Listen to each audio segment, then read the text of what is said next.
okufa kw'omuwagizi w'ekibiina kya National Unity Platform Marinos Alexandria kireetedde Bobi Wine okukuba ebituli mu sipiika Anita Among ng'omukyala okukosa n'akulira akakiiko k'eddembe ly'obuntu Uganda Human Rights Commission Mariam Wangadya okutuula obutuuzi ne basirika nga ebitongole ebikuumaddembe bitulugunya ab'oludda oluvuganya. Kale bw'atyo Marinos yamaze munnange n'afa era nga ekyamusse yatulugunyizibwa yarepingibwa. Bobi Wine bw'atyo nga akyavumirira ebikolwa ng'ebyo ate abasuubuzi mu kibuga Kampala bwe batyo munnange beekalakaasizza amaduuka gaasiibye maggale, emisolo gifuuse emisolo, ebifa mu mpaka za Kyani, baani abaawanduddwa, amawanga ga East Africa mu kujaganya ku mutendera gwa quarter final bagenda kusisinkana baani, ye Uganda egenda kusisinkana ani? Bannayuganda bwe batyo muganda wange basazeko ekisaawe ky'Ennambuuli t-shirt ze bayambadde okuli ebigambo ebisoomooza ebiraga obusungu n'ebyo munnange ebiraga obutali bumativu byonna wano ku Uganda at large. General Museveni yabaddeyo nnyo nga Uganda ekwatagana ne South Africa era abantu boogera ki ku nsonga eno. Kale bwe ntyo muganda wange awo tugenda okubeera nga tuyitira bitugenda okubeera nga tukuba mu ttooki essaawa eno wano ku Uganda at large. Ate nga munnange ebirango byaffe waliwo omukyala ayitibwa Kyalimpa Rest Sarah, ono yasuula ennangamuntu ye Kyalimpa Rest Sarah. Kati bw'oba munenge wagironda wano ku Uganda at large osobola okunkubirako ku nnamba zange mwesembyayo 73 ekirabo ataddewo kya mitwalo 10 era agamba nti gwe kasita omutegeeza nti ogirina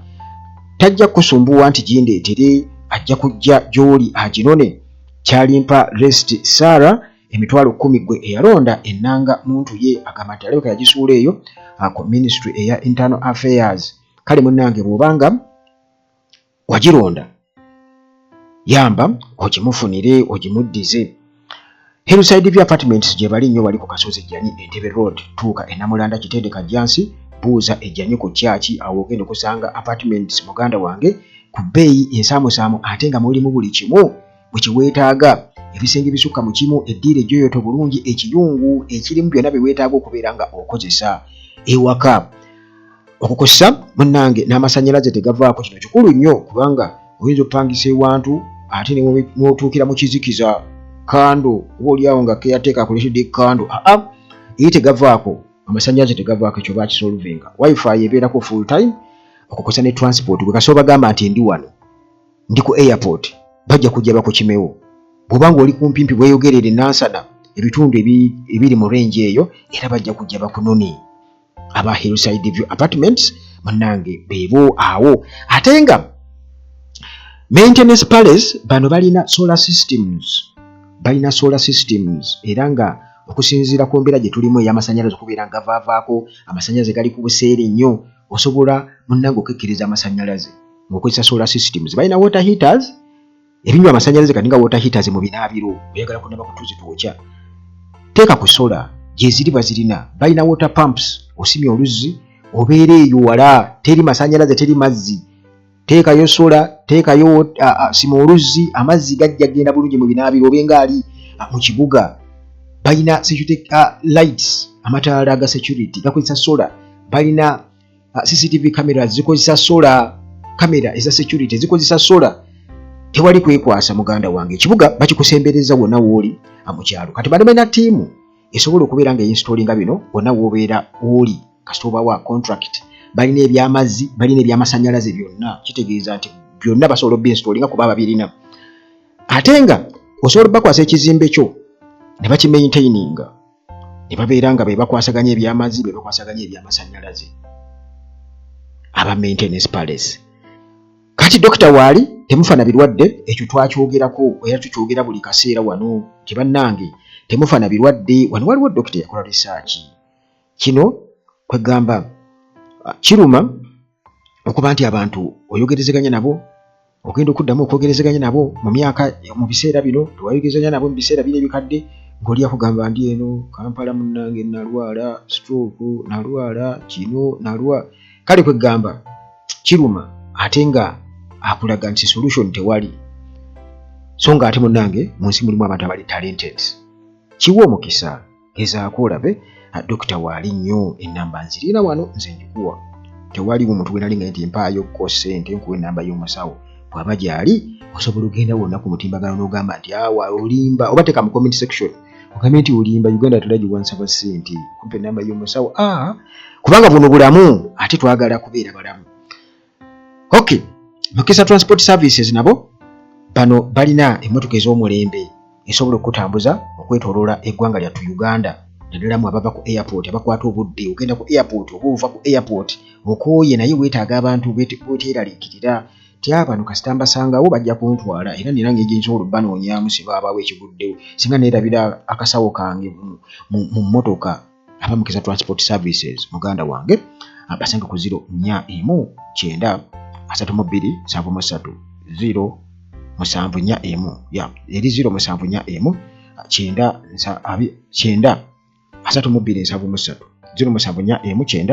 32 074 ntabika mu kusooka nkozeemu ka era akatonotono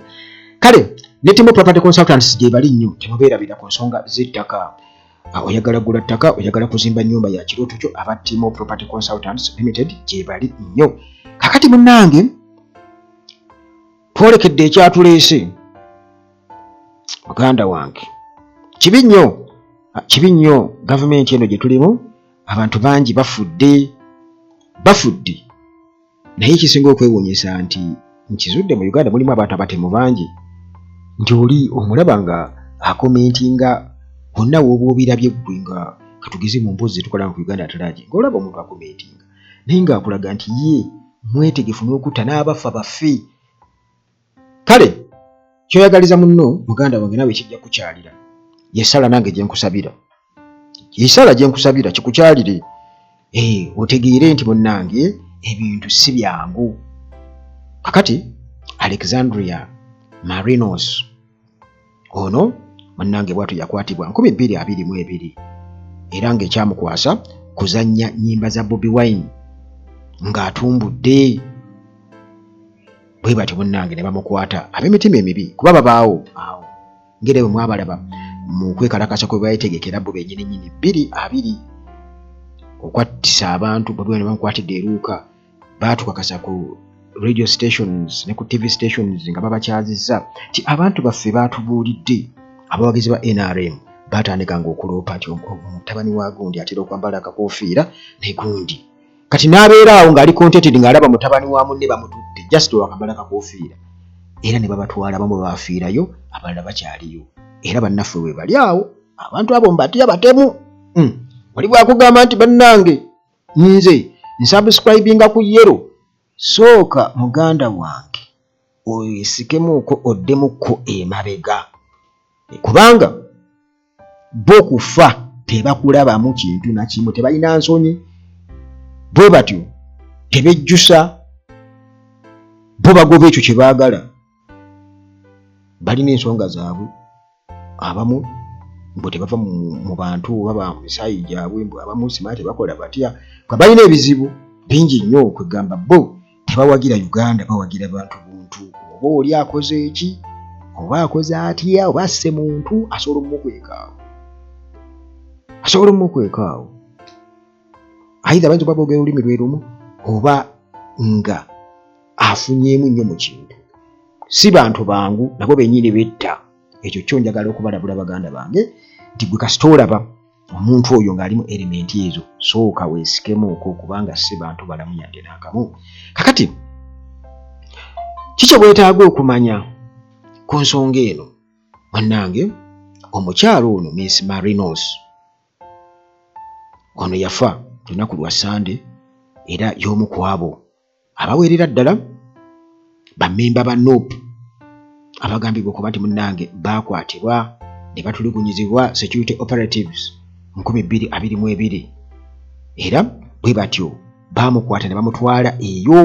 ne bamusibira nga teri amanyi gyali okumala ennaku 3 zokka bwe ziti oluvannyuma ne bamuta newankubadde nga amagye munnange go gatugamba nti yamalayo ssaawa 48 zokka. Kakati biki ebyamutuusibwako mukyalo ono oba n'ebitonotono ebimukwatako? Munnange Miss Alexandria Marinos muwagizi wa National Unity Platform era nga obulamu bwe munnange bwatandika okusereba oluvannyuma lw'okubeera nti yakwatibwa mu bumenyi bw'amateeka kwegamba yakwatibwa illegally nti tebamukwata nti yamenya amateeka naye abamukwata bamukwatira kaŋŋambe nti oba nkikunnyonnyole nti okitegeere kuba phrasing y'Oluganda eyinza okukyuka naye kwegamba bamukwata ewatali nsonga kitegeeza nti abamukwata bamenya amateeka tewaliwo tteeka lye baali bamuvunaaniramu naye ng'ensonga yali emu lwaki baali bamukwata lwakubeera nti nno yali alina munnange omuzindaalo awo gwateekako ennyimba za Bobi Wine ne zibuukula. Kakati munnange ono yaziikiddwa nga 19 ku bijjabya bya jjajjaabe e Kasese district abadde mwana weeyo bwe batyo ku myaka emito myaka 32 nga bannaffe bo basanyuka mukyafa nnyo era mujja kufa abo njagala okubagamba nti nze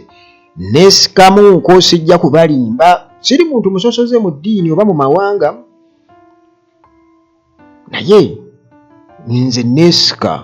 njagala okubuulira kakati munnange mu mbeera ey'ekiyongobero bwetyo eyabuutikidde emakerere Kavuli wali ku kitebe kya Nuupu naku lwa Mandi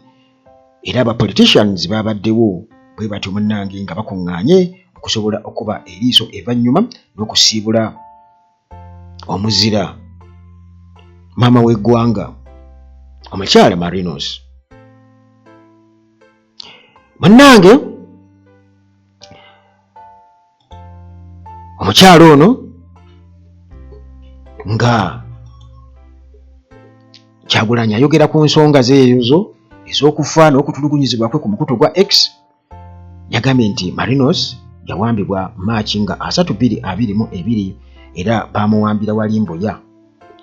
bwe batyo ne bamutwala eyo ne batulugunya ne sekutulugunya yenna ne barepinga era nga agasajja nga bwe mugamanyi muganda wange agasiimwayi wali Embuya n'ebitongole ebirala ebikuuma ddembe kubanga bonna byegattagatta omu bwe batyo. Kakati bano nga bamaze okubeera nga bamukolako ebikolwa ebiri bye bamutulugunyiza bamurepinze bwe batyo ng'omusango gwe bamuvunaana bakubeera nti azanya ennyimba za Bobi Wine loudly gwe musango ku loud speaker n'ekizindaalo just kuba nnyimba kubanga nti tusobola okuba ennyimba eza buli muntu kati for example nze ndaba nti kati katugeze abantu nga ba alien skin bagezezaako nnyo okugamba okukozesebwa n'okujja okuleeta amaalo gaabwe mu system kwegamba tebamanyi bukulu bwa nsonga bo bamanyi nti ebityo bo bibalimu ebyomuzannyo ebyokungulu naye tebamanyi kinyusi kiri eri wansi lwaki abantu balina obulumi ku mitima naye ate era ennyimba zenzizannya era ku flash yange mu motoka kuliko eziriko entonotono ezinyumira so Cynthia ate lwokubanga mmanyi nti yabula ideal tayimba ku byabufuzi oba oli awo byayimbye byonna osobola okubiwuliriza so Cynthia olw'okuba nti ne kati bano bo bakitwala nti Bobi Wine kikulu bagamba nti Bobi Wine bamuwagiranga muyimbi awo we babulira baga nti oyo bamuwagiranga muyimbi kati bwebeera bamuwagiranga muyimbi ate lwaki otta omuntu awuliriza ennyimba ze otegedde awuliriza nnyimba za muyimbi kale kwegamba awo we tuli abantu babula mu ngeri nnyingi nnyo mu biseera biri ebikadde entalo zaali nene nnyo wakati w'amadiini abasiraamu tebaagalira ddala batali basiraamu katugeze abakristaayo bakatuliki nabo tebaagala sayidi n'abasiraamu kwegamba naye kati bw'otunuulira kati ku mulembe guno omupya bwe tulimu olaba nti omuntu aba mubuyabuya nnyo ate kati okukulembeza eddiini oba okukulembeza eggwanga newankubadde waliwo bannaffe abakulembeza amawanga ennyo kegamba ye bw'oba toli Muganda tolina ky'omubuulira, bw'oba toli Munyarwanda tolina ky'omubuulira, bw'oba toli Munyankole oba toli Muhima tolina ky'omubuulira. Kati abo nabo gye bali naye kikyamu ate era kikyamu nnyo kubanga nti Abahima baali badde babeera waabwe tebaalize eno, n'Abaganda baali badde babeera wano tetwali basanze Busoga, tetwali basanze walala wonna, n'aba Northerners baali badde babeera waabwe tebaalize eno, baagalayo ki? Ne kati bingi nti weetaaga ate okugenda maybe for kulina passport oba kirala kyonna kyonna kyongera okubeera nga kikukakasa nti abantu ffenna tubeera wamu lwakuba nti ebyo byonna byonna biyita abantu ku mitwe totubuulira. Kati n'ebyobufuzi nabyo bwe bityo bibiri oba amawanga oba eddiini, kati mu biseera biri ebikadde eddiini totubuulira asitagafulu. Naye kakati bwe tuli essaawa eno Muganda wange n'abo be mulowooza nti nno mwetolera salaamu musalira ku layini zezimu ate babi nnyo nnyo nyaje enkomeza babi nnyo. Waliwo ennaku zino bampereza akatambi Seeko omu ng'abuulira ku muzikiti nga avuma ekkanzu ey'omuleera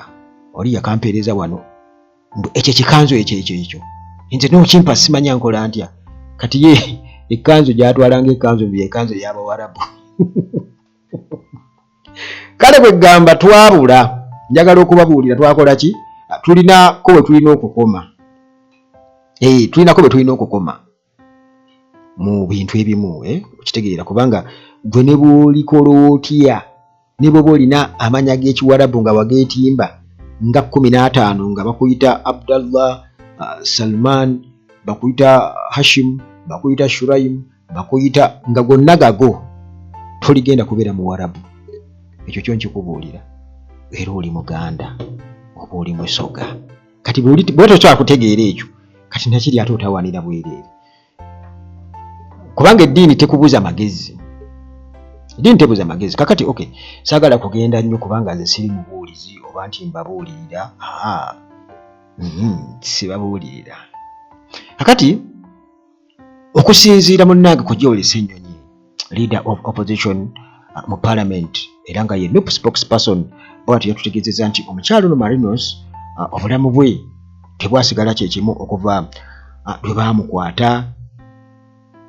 okuva munnange ennaku lwe yamukyalira agasajja n'agwa mu mikono gy'ago agasajja ago gabi gatemu ddala ebyaddala muzimu mulimu abantu abamu nga bo batemu tolina ky'omubuulira nga ye kwegamba kyekimuwa essanyu nga bw'olaba nti muhoozi ekimuwa essanyu kukwata muntu n'amuteeka mu basement n'akuba n'alaajana n'afuuka asimayo emirundi emeka nga amulaba amwambudde engoye. Kati ye ekyo kyayagala era abaamukuza kuwoolera taata we yamuzaala kuwoolera era n'amuyigiriza ekyo kyakutulugunya era be yamuyigiriza kitegeeza naye bye bimuli munda nga kitaawe lwakuba nti nno ye mugezigezi alina engeri gy'abibikkirirako naye ekyo kye yasomesa mutabani we era yakyogera nti namusomesa kuwoolera era muhoozi strictly omulabira ddala nga ye awo waali wa specializinga era nze nswaki namuyita kijambiya nti mu kaseera ng'afunye kati sawezo yali mu buyinza guyinza okiwakanya naye kati katugeze ensinga obuyinza bubanga obuseererako bwe buti n'abeera akagamba Katumbi Museveni avuddewo n'abeera kati nga ya feesi gye tulabira ddala bwe tuti akaseera kagenda kubeera kazibu nnyo nnyo era naye ajja kutegeera nti abantu nabo tebanyigirwa mu ttooke tetuwakanira ebaagwa. Kakati bw'atyo Joel Ssenyonyi atugamba nti omukyalo ono newankubadde yateebwa okuva mu detention naye abadde nga ajja agobererwa olw'ensonga nti yasalawo okwanika abo abaamukwata n'ebikolobero bye baamukolako nti yatuuka ekiseera munnange n'adduka n'agenda e Kenya nga refugee n'ava mu nsi ye n'adduka n'awaŋŋanguka naye ng'ekisinga okwewuunyisa ate abagwira be bakola ki be bawaŋŋangusa bannansi kali munnange bw'atyo n'abeera mu kutya okw'amaanyi ennyo era Ssenyonyi bw'atyo munnange ng'atutegeeza mu kukungubaga mu bubaka bwe. Kakati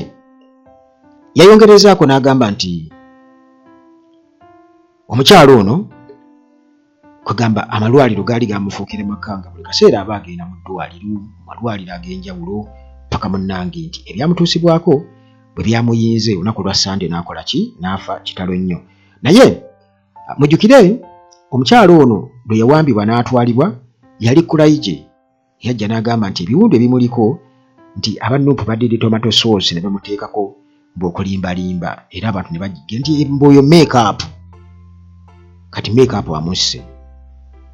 Make-up akoze eki? Amusse. Ensonga zino ziri serious nti abantu tuzoogera nga ziringa ez'olusaago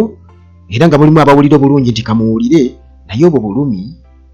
buli munnayuganda yenna obumuli munda era nga obulumi bweyongera ku bulumi kubanga bebatta beeyongera bungi. Kakati munnange mukyalo ono abantu bamuziise baweeredde ddala era bonna nga balaga obutali mu mativu bwabwe ku nfaaye n'obutabaawo kikolebwa relevant authorities. Kati nga Bweni byategeezezza nti omukyala Wangadya bingi kino kyakikwata ku mukyala kubanga ono jjukira yatuuka n'okuwandiikira akakiiko k'eddembe ly'obuntu nga yeemulugunya ku ebyo byamutuusibwako okutulugunyizibwa n'okurepingibwa nti wali kyakolebwa. Kati Anita Among nga Speaker wa Parliament babe kutegeeza nti abantu abo bo kwegamba bate baveeko nti ebyo byonna batunuulira ne babitunuulira butunuulizibwe bati era n'akoteka omutwe. Kati gwe ne bw'oligenda n'ogamba nti Uganda Credit kanjwe miliyoni 2 kankole ntya nga tonnaba kubeera kukwata ku nsonga ziri fundamental muganda wange oba tolinaawo guli mukulwanisa balwanira bisima byabwe so gakubeera maama bwe so gasimanya balwanira simanya byani entalo zammwe ezo tezirinaawo makulu nga tofudde ku bantu eno kubanga abantu bannange beebuuli awo be bakuleetera okubeera ate mu ntalo ezo kubanga okyokolerera naye kati kikwata ku mukyala munno kyalibadde kiweebwa enkizo. Kati Marinos yanga bwe nkutegeeza nti yateeka petition ye eri akakiiko k'ebyokulonda Uganda Human Rights Commission nga alaga butya munnange bwe bamutulugunya tewali kyakolebwa era Bobi Wine yagamba nti yeewuunya Wangadya oba naye mukyala n'abala bonna nga bamwewuunya ababaddewo Miss Goreti Namugga bonna babadde beewuunya omubaka Mawogola South babadde bonna beewuunya nga kwegamba batunuulira ennaku ku mutima bagirina naye tewali kyakukola kuga nti omuntu asalawo n'asirika busirisi bw'ati. Kale bo bagamba nti bo ng'abakyala bajasigala nga bakyalwanira obwenkanya ebikolwa ng'ebyo era nga bajja kusigala nga bakyavumirira akakiiko ka ddembe ly'obuntu kubanga bo nabo bantu ate nga bakimanyi nti kati tewakyali muntu yenna ayinza kukutaasa e Uganda gwe ne bwaddukirawa tewakyali ayinza kukutaasa. Kale muganda wange comrade bagamba nti tajja kugenda bugenzi bwate bajja kusigala nga bakyalwana kati waliwo bagamba era kali mulwane. Kakati munnange Secretary General Lewis Lubongoya era naye bw'atyo yategeeza bannayuganda nti balina okusigala nga amaloboozi gabe gali waggulu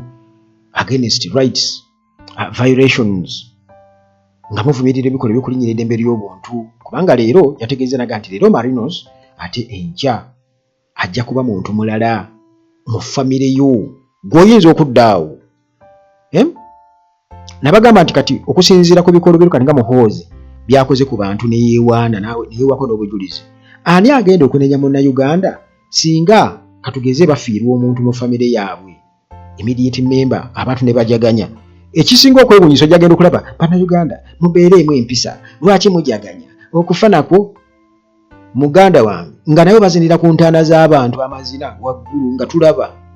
temunenyanga bantu mubaleka abantu bajaganye ku kufa kw'abantu abalala singa obujulizi bubaawo nti nabali nabo bennyini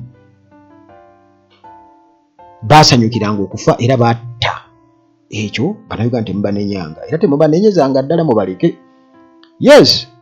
kale munnange omukyalo ono yafiire ku myaka 32 abadde akola nnyo era abadde hard working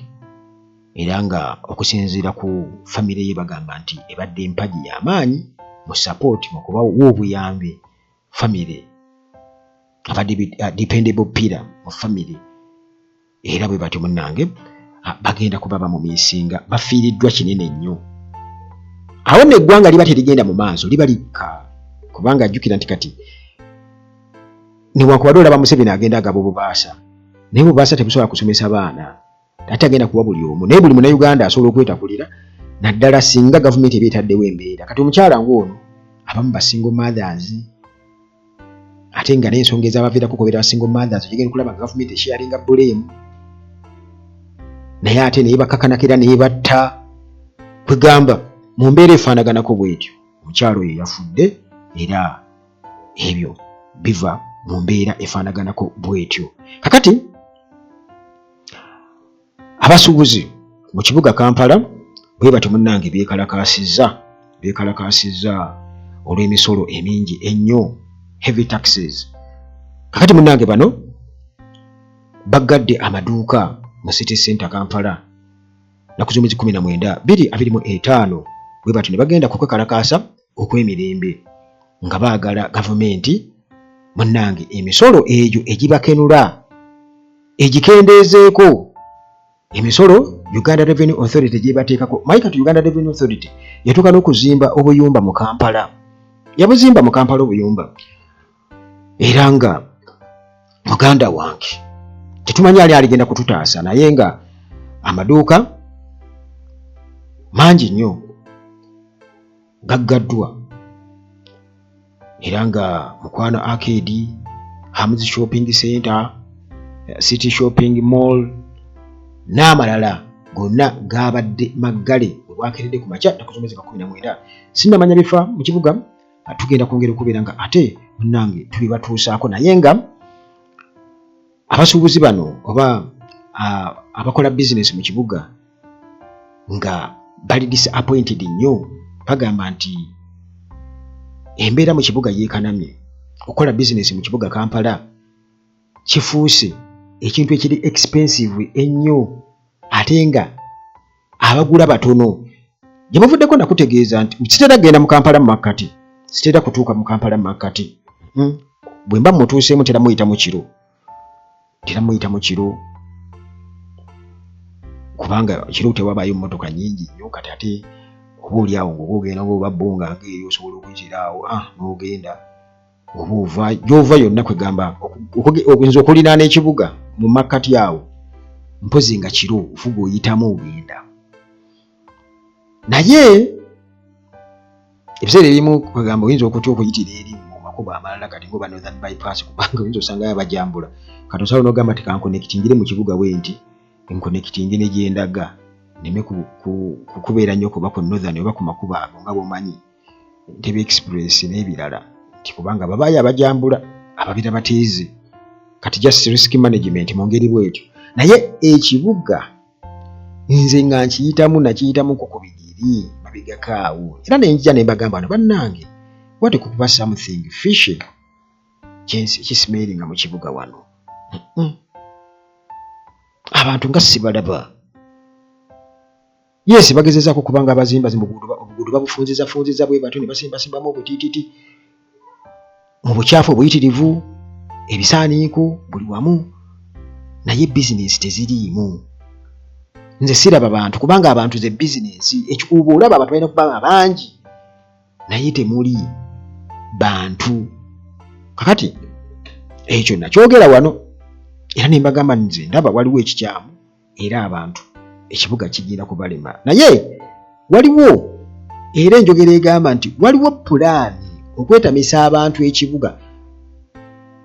Yali Lumbuye yagamba nti gwe bw'oba olina amagezi walibadde ebyokupangisa mu kibuga okukola bizinesi mu kibuga obivaako abasuubuzi kubanga bagenda kubaavuwaza. Yayogera ekintu ekyo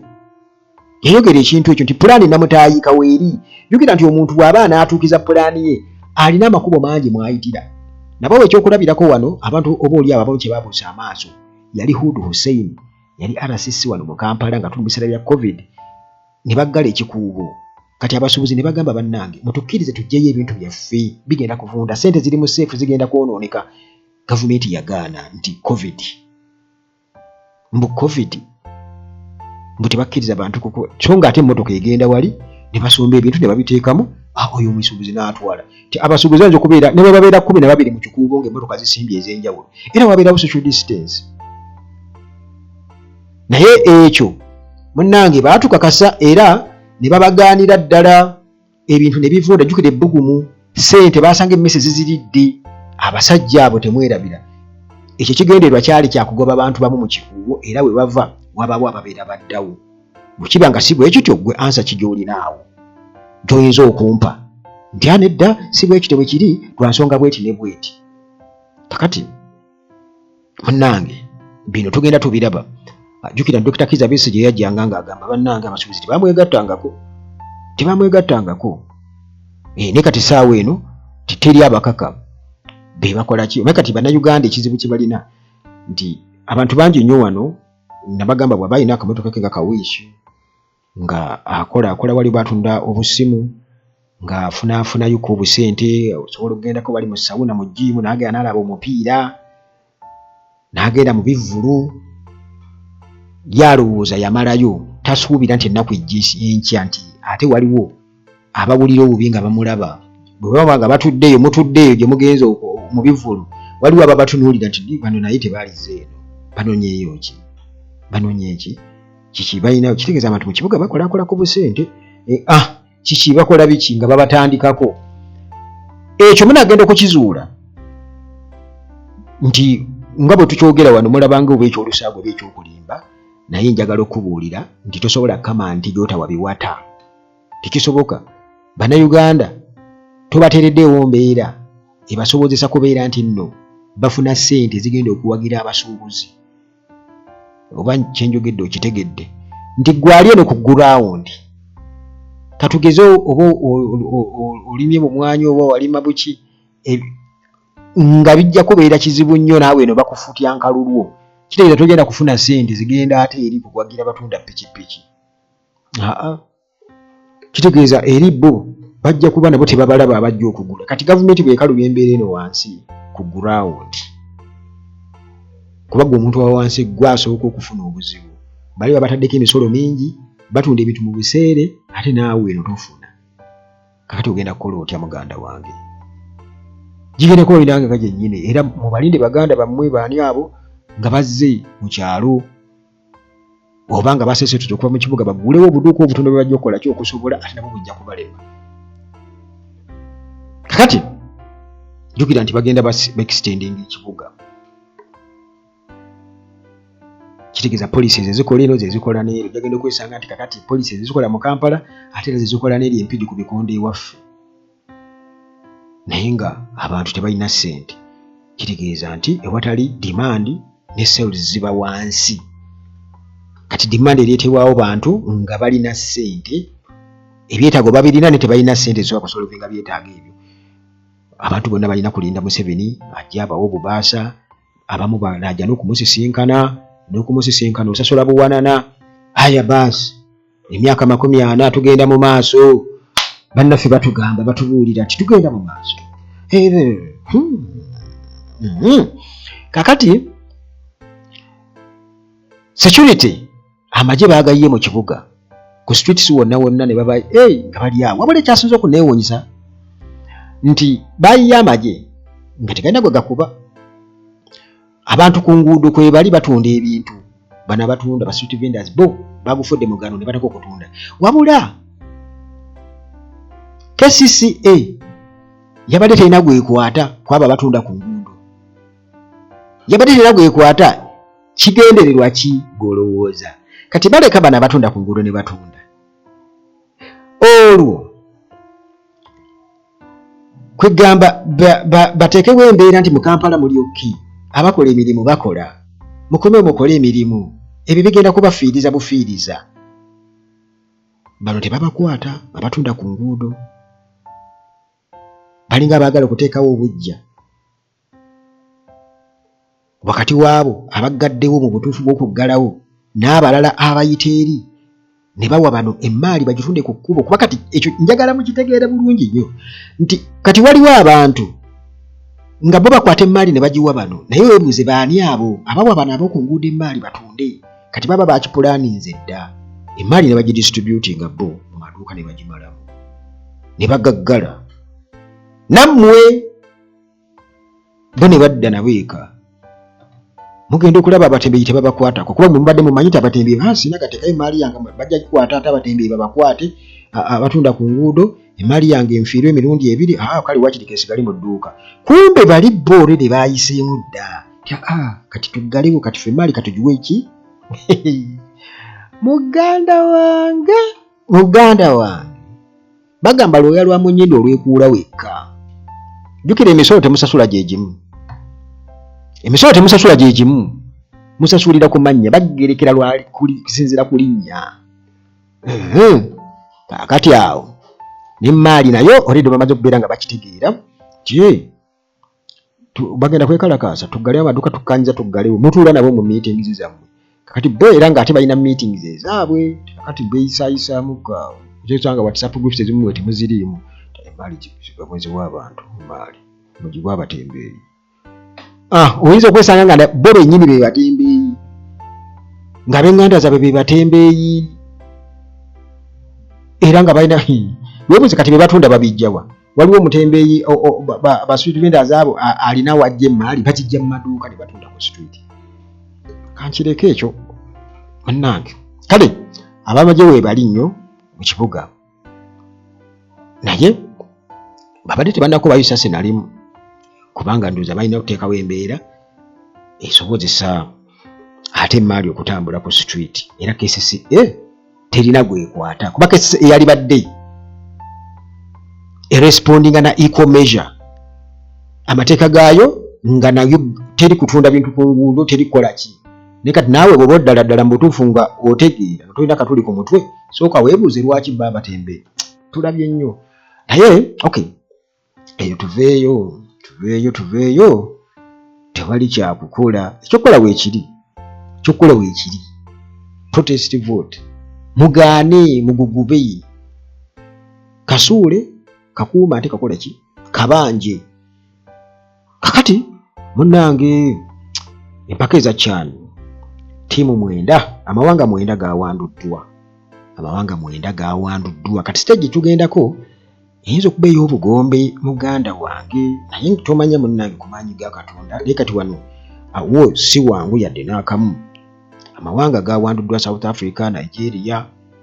n'amalala ganne waago gawanduddwa era lisiti munnange ndowooza bwe mbanga njikuwa South Africa,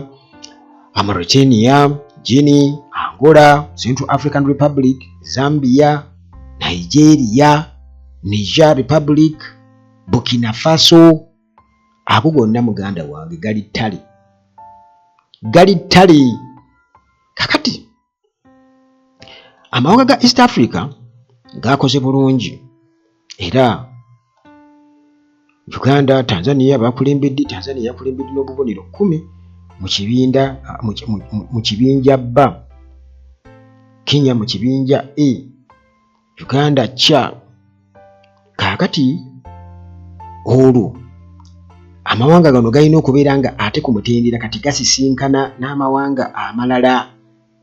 mu bibinja ebirala era muganda wange okusinziira ku bigenda mu maaso njagala okubuulira nti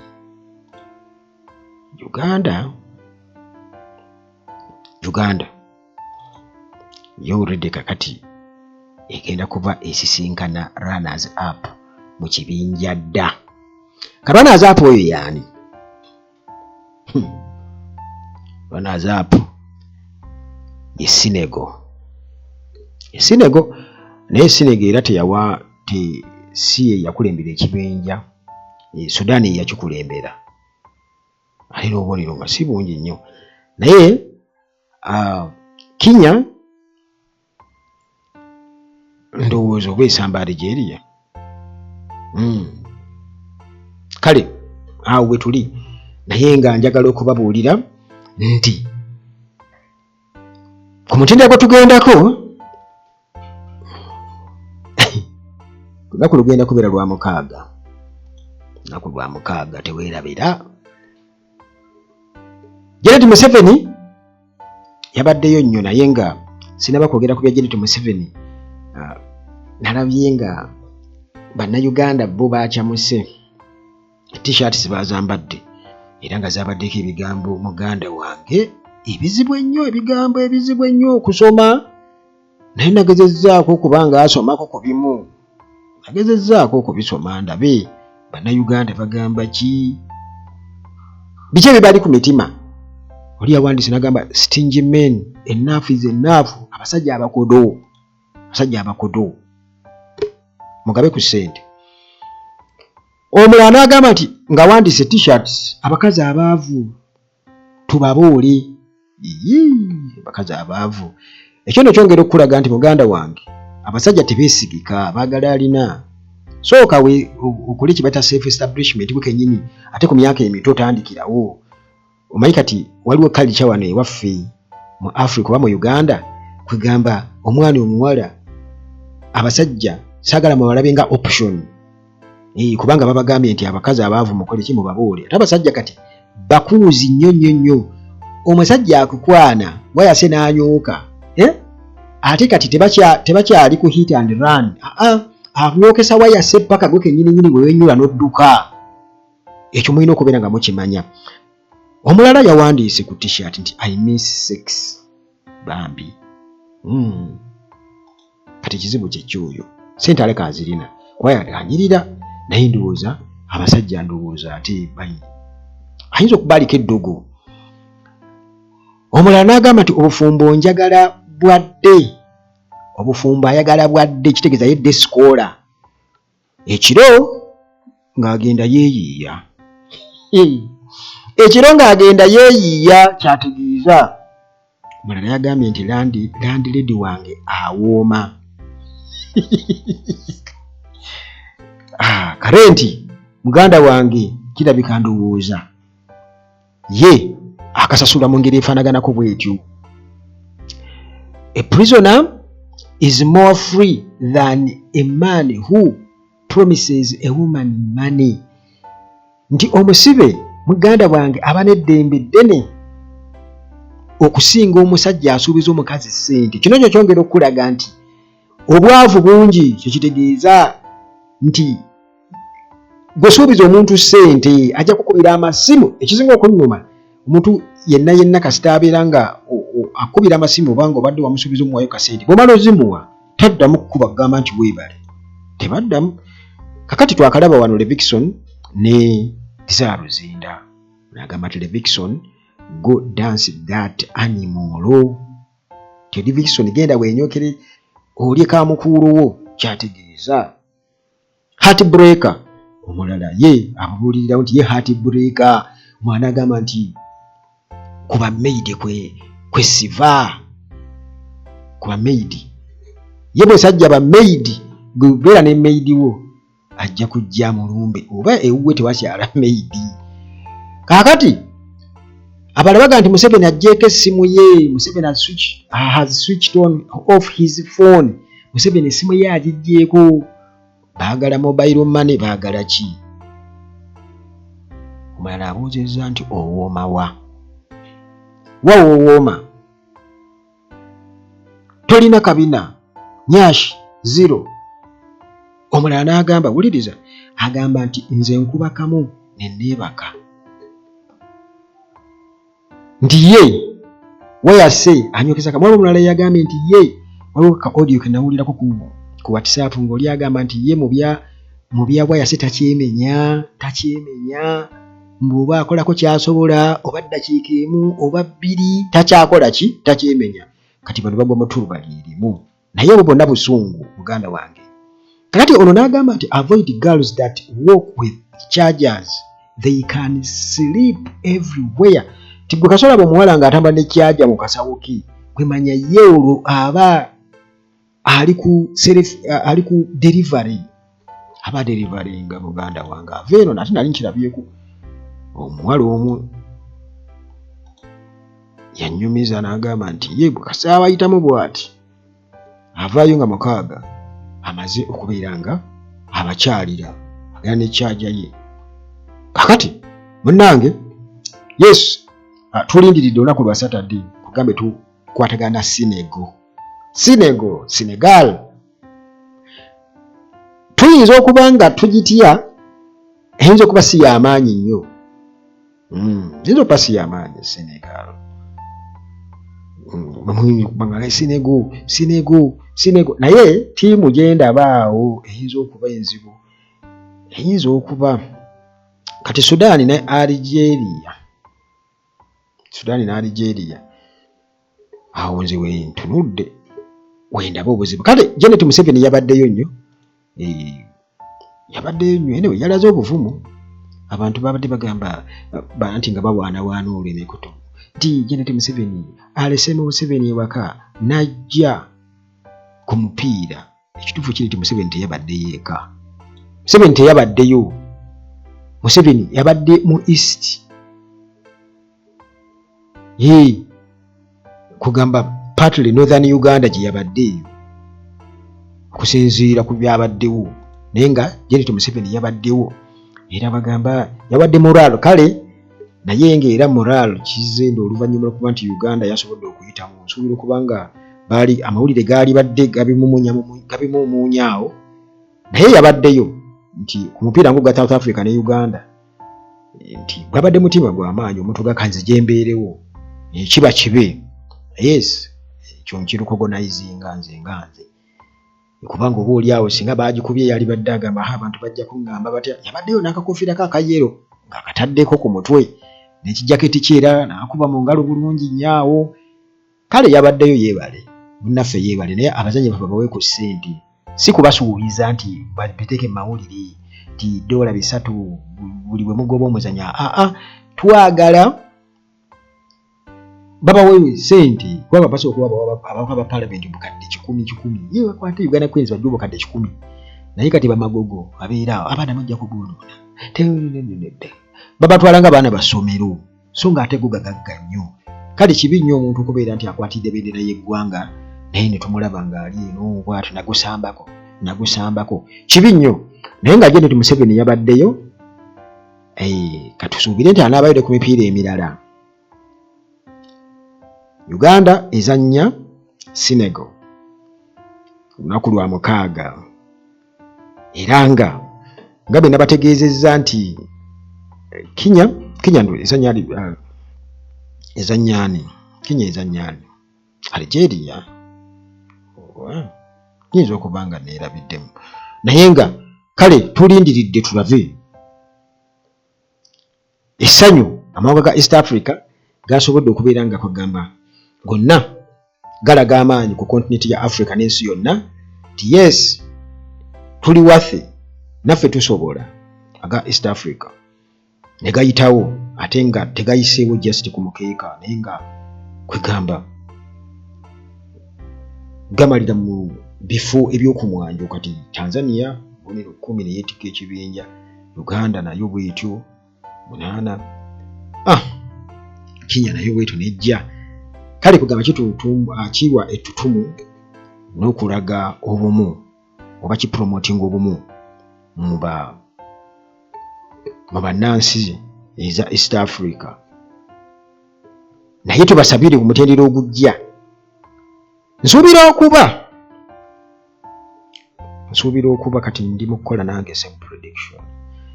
nsuubira okuba nga Algeria yinza okugenda ku final oba Sudan kakati awo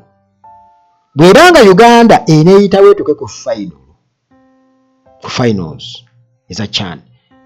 ebijja kuzanya agamu ku ago amawanga abiri Algeria oba Sudan ekyo kiwedde obujibu nga bazikola nange kangikolekokko singa bambala emijoozi emituufu gye balina okwambala bajja kukola ki bajja tuukawo katunde tulabe muganda kuba bugingo ye prediction ze zaafa yagamba yadde Uganda ejja kutwala ekikopo bejja kutuka kujja akamalirizo naye yali apredictize nti Uganda egenda kuba Algeria ne bagikuba kitegeeza oyo ne tumukola ki tumuwando kati nzaaliko alright sigenda kubeera nga nsukkawo wano tusisinkane ate munnange mawulire gaffe wano ku Uganda At Large amalala Mukama Katonda akuume